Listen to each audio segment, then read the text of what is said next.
We're back here on the lunch hour, NFL draft analysis. Joe DeLeon, NFL draft analyst for A to Z Sports, also host of the Ruffino and Joe show on Believe every single time noon on Tuesdays and Thursdays. We break down and talk NFL draft either with guests or just myself. And today we're going to be breaking down a recent mock draft. The Athletic does a great job of pulling information from all of their different beat reporters and doing mock drafts that they have all of their sourcing help create what the picks are going to be. They just put one out this morning. So we're going to go through some of the picks that stood out the most to me that I think could end up being realities, that these are trending towards actually becoming what will happen on draft night on Thursday. There are a lot of unique angles that I haven't seen yet that I really, really love. The first thing that I got to bring up before we get into some of these specific picks, the slant that I keep pushing is that there will not and should not be 3 quarterbacks picked in this draft. And lo and behold, in this mock draft, there were not 3 quarterbacks. I'm talking specifically about Jackson Dart. There were only 2. It was only Shedeur Sanders, and it was only Cam Ward at the first overall pick. Shedeur Sanders went 3rd overall to the New York Giants. This outcome of not having Jackson Dart, I don't think a lot of people realize is probably going to be what happens at the end of the first round. Jackson Dart is an Andy Dalton, Derek Carr type of a prospect. He is a guy who is strong enough and steady enough that if he needed to start, that if you needed to call upon him, and maybe he ends up starting a bunch of games and then does well enough that you could rely on him to start for multiple seasons. But he is not a starter that will take your team to a Super Bowl. He's not a starter that will go on and win an MVP or be an all-pro player because he lacks the arm strength.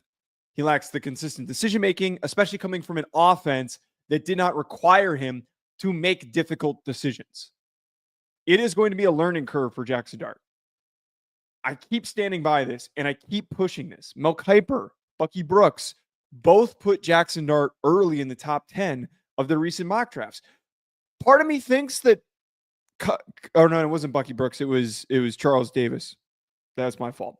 But Mel Kiper, part of me thinks Mel Kiper put that in there almost as a way to do a favor to his agent. I don't know if he knows his agent or not, but it kind of feels like that. Because most other mock drafts that have sourcing aren't pushing this Jackson Dart outcome. I don't think any of the teams in the top 10, nor do I think any of the teams in the back end of the first round are desperate enough to go after Jackson Dart and to draft him way earlier than he should be. He is somebody who a team will grab in the second round, hope maybe he's ready to start and could play. And if he doesn't, you end up with a really good backup quarterback that does not fit the description of a first rounder. The first thing is something that we've talked about a lot on these streams.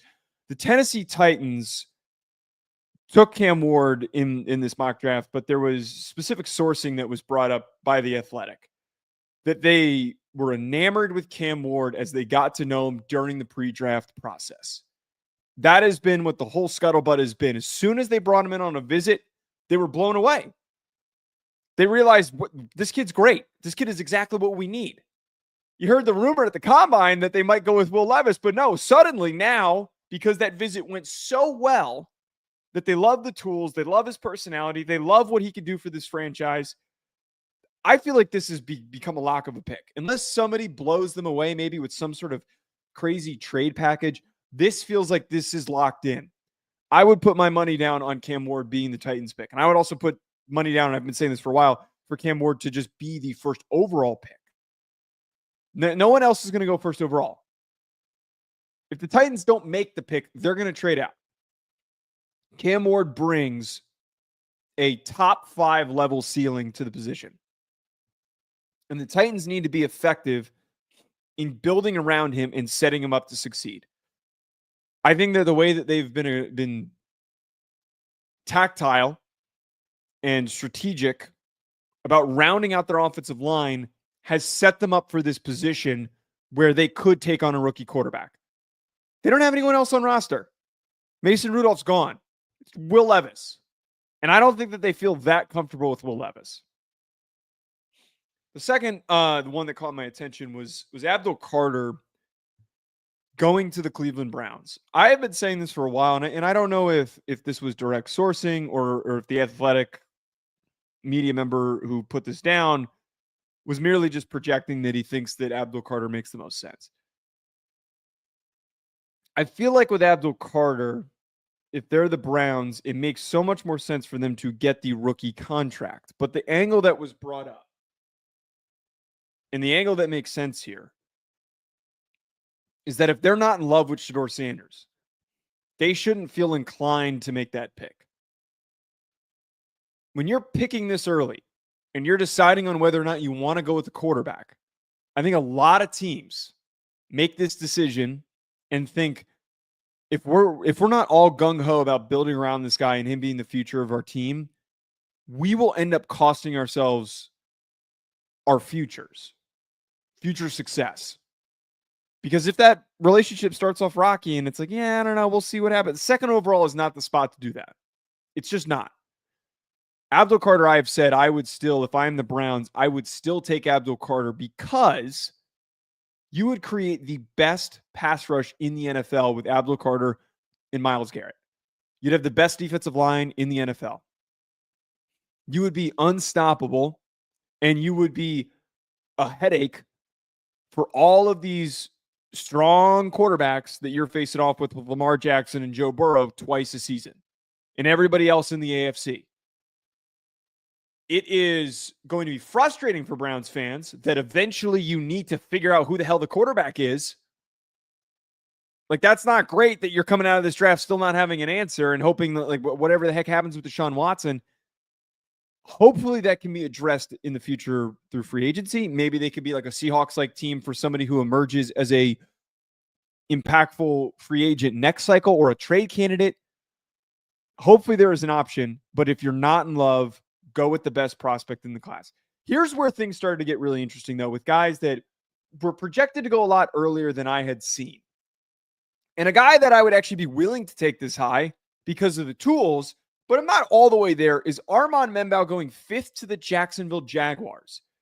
Membao is a really light-footed and athletic interior offensive line prospect. He could play tackle because he has the length to play tackle, and he played right tackle for Missouri this year, and he was awesome. He was the only good offensive lineman that they had this season.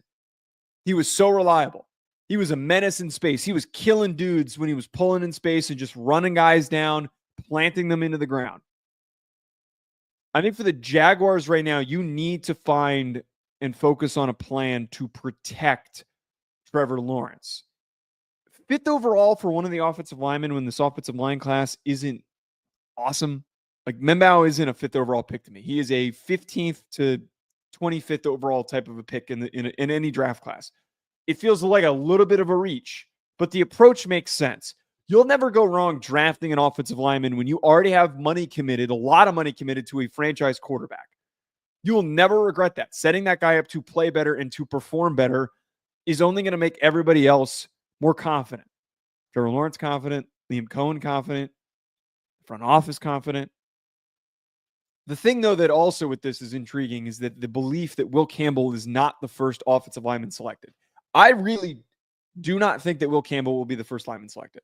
I don't. I think that there are some teams that really like him. I think a lot of people see him as a great prospect, and he is a great prospect. He is the highest floor offensive lineman in the class.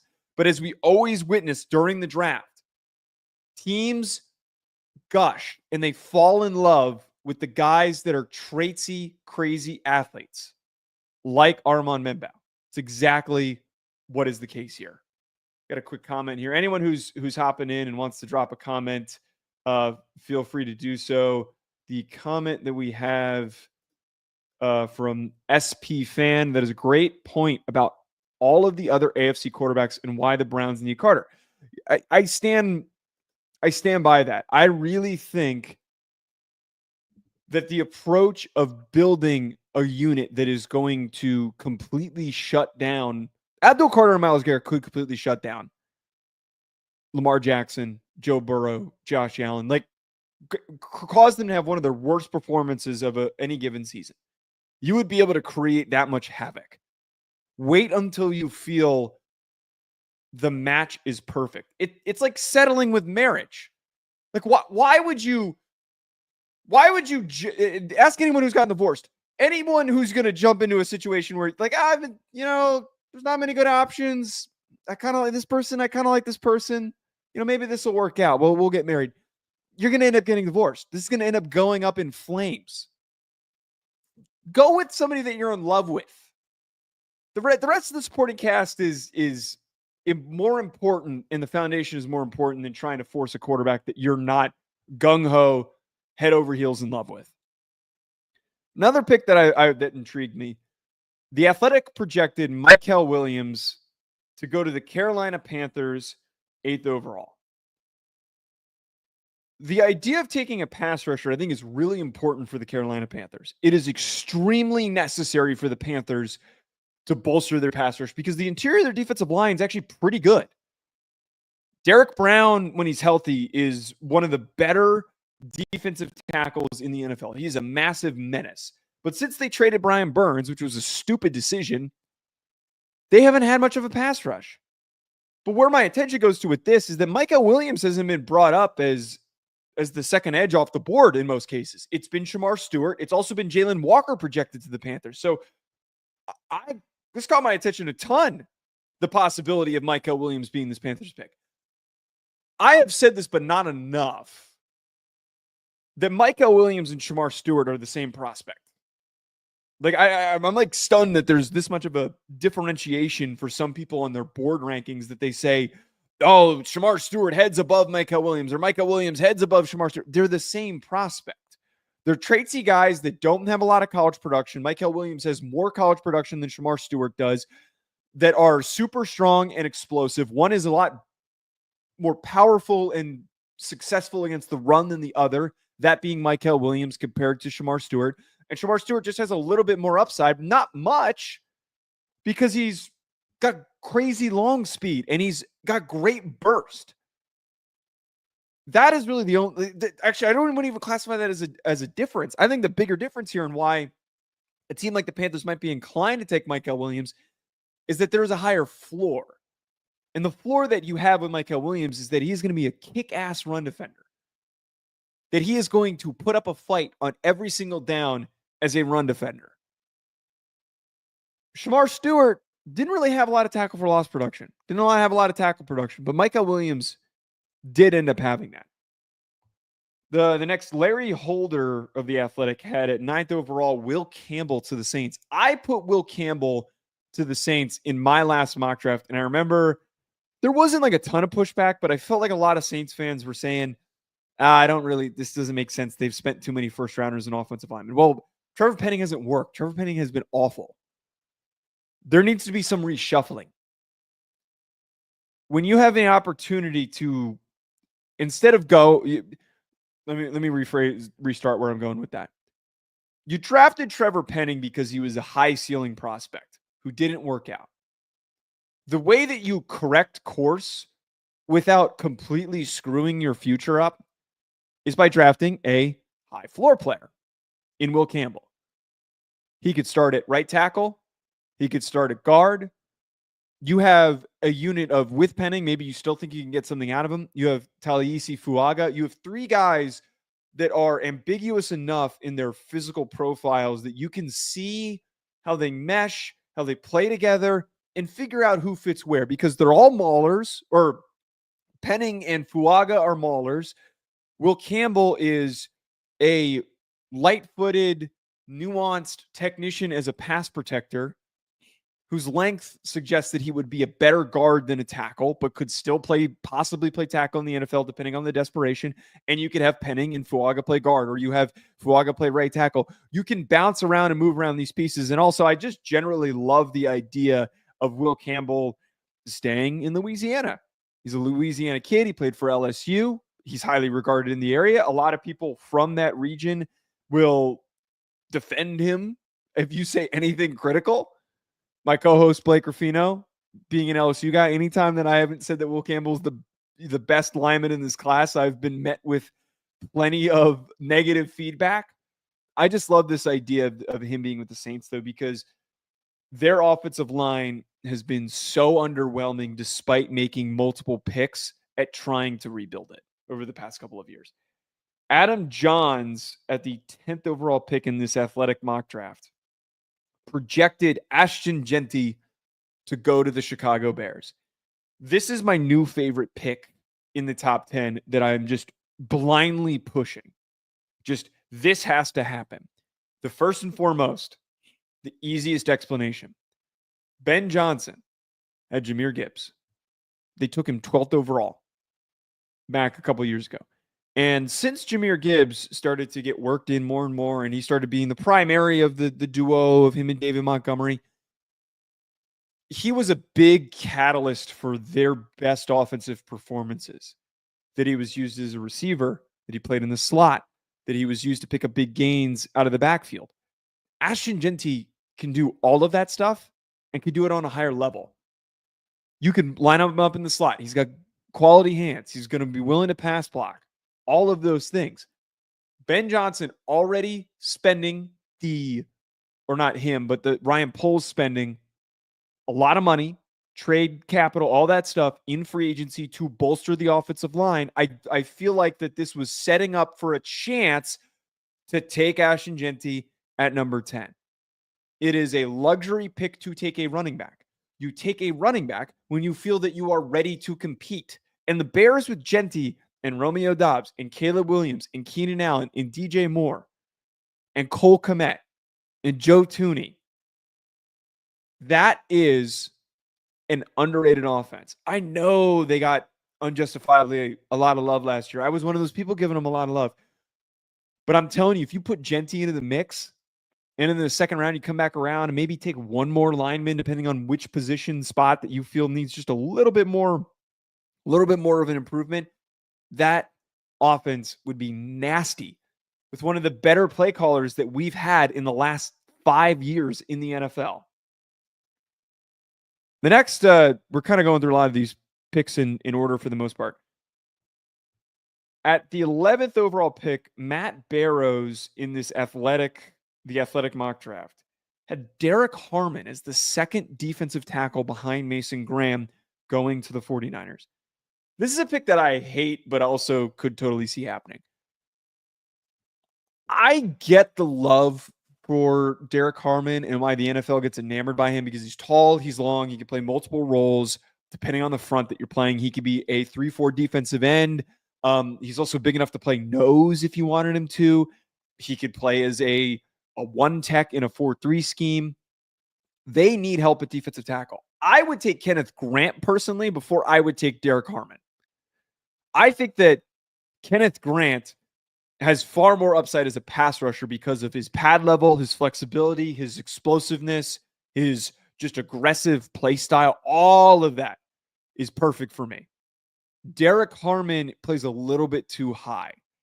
But I wouldn't be, this is like a little bit of feels when we do these beat reporter mock drafts instead of the draft analyst ones, they're able to have a lot more direct sourcing. And this feels like a serious tea leaf for, hey, this could end up coming to fruition. Derek Harmon could end up going a lot earlier than everybody thinks. I have a day 2 grade on him, but 12th overall or 11th overall is certainly possible. 12th overall, though, to the Dallas Cowboys, Syed Youssef of the Athletic the Athletic mock draft that they just put out had Tetairoa McMillan, and I love this pick.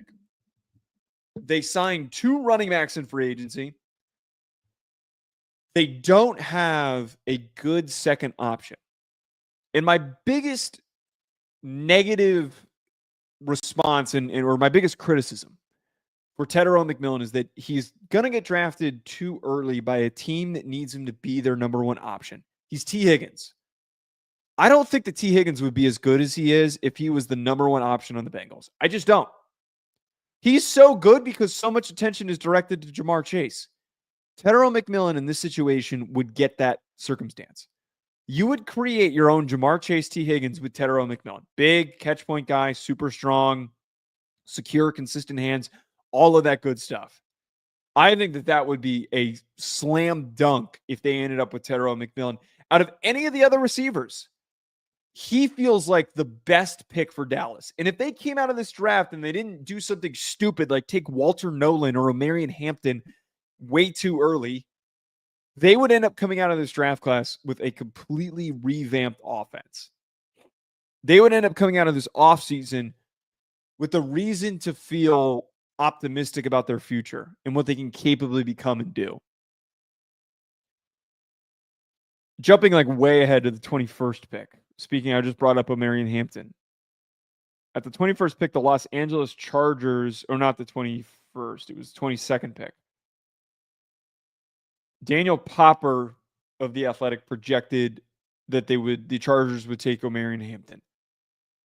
I think Omarion Hampton's a great running back. I think that he could be the next Marshawn Lynch. That's the comp I keep pushing.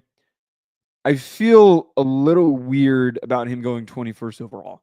I feel like the Chargers are a team that has a lot of other needs than taking Omarion Hampton this early.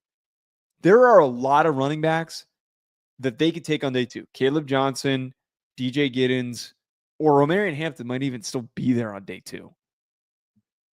21st overall seems like a much better situation for us to see an offensive lineman. Both the tight ends are off the board at this position, so like maybe that's kind of what motivated this. Another receiver. Outside of Ladd McConkey, Quentin Johnston's been extremely underwhelming. Finding somebody to play alongside him. I don't love, unless you have a prolific type prospect like Ashton Genty, I don't love this thought process of taking a second round running back that early. And I wouldn't put it past him because we know that Jim Harbaugh has an emphasis on running the ball. And that was kind of part of one of the biggest detractions for them this year is that they didn't. J.K. Dobbins had a great year, but like there were inconsistencies. Some of their worst games were when they couldn't establish the run. I'd love to see more of a focus on rounding out their offensive line and getting those final pieces in order to create this wall in front of Justin Herbert and then take somebody on day 2, second or third round. The last pick I want to get to before we close out here, anyone who has any thoughts, questions, whatever it is about the 2025 NFL draft, drop it in the comments. We will get to it after this pick. Hit like and subscribe as well on the Believe YouTube channel if you haven't done so already. There was a projected trade that the Philadelphia Eagles traded up to the 24th overall pick and took Malachi Starks. Now, the simple reaction is, oh, Malachi Starks, Georgia Bulldog, he goes to the Philadelphia Eagles. I can't emphasize enough how much this would piss me off if the Eagles continue to get richer. Malachi Starks is one of the few blue chip guys for me. He is such a natural decision maker. He's a fluid athlete, and he's one of the best coverage players in this class at safety. He is such a good coverage player. Adding him into the mix with Cooper DeJean and Quinyon Mitchell, an already really good secondary, and having somebody who could play over the top and then also come down in the slot and cover guys, that is just nauseating for a team that just won a Super Bowl, that they'd be able to end up with Malachi Starks. I'm a Giants fan, so like this is a little bit like me speaking from that frustration, but just as an NFL fan, I don't want to see the Eagles get better like that. My other thought that could end up happening here is that if they go with an edge rusher, if they ended up taking Princely Umami-Ellen's the guy that I've kept pushing, and I keep pushing a ton.